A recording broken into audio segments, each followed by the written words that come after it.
महाराष्ट्र की राजनीति में एक बड़ा मामला सामने आया है, जहां डॉक्टर बाबा साहेब अम्बेडकर के वारिसों की जमीन पर अवैध मल्टी स्टोरी बिल्डिंग बनने का खुलासा हुआ है। यह जमीन कल्याण क्षेत्र की है और इस पर एक विशाल इमारत के निर्माण को लेकर विधानसभा में गंभीर सवाल उठाए गए हैं। इस मामले ने न केवल प्रशासनिक तंत्र की साख पर प्रश्न चिन्ह लगाया है, बल्कि स्थानीय निकाय के अधिकारियों की मिलीभगत को भी उजागर किया है। राजस्व मंत्री ने विधानसभा में जानकारी देते हुए बताया कि कल्याण डोंबिवली म्यूनिसिपल कॉर्पोरेशन के कुछ अधिकारियों की मिलीभगत से लगभग 3200 वर्ग मीटर जमीन पर अवैध निर्माण की अनुमति दी गई थी।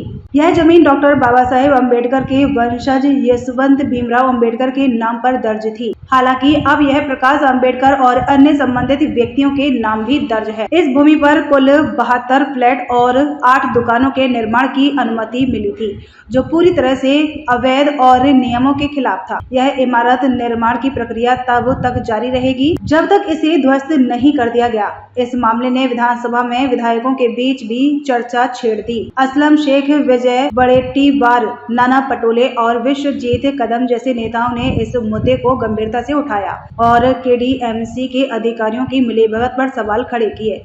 मंत्री के अनुसार स्थानीय निकाय के अधिकारियों ने नियमों का उल्लंघन करते हुए इस निर्माण को अनुमति दी, जो कि एक बड़ी सरकारी लापरवाही का उदाहरण है।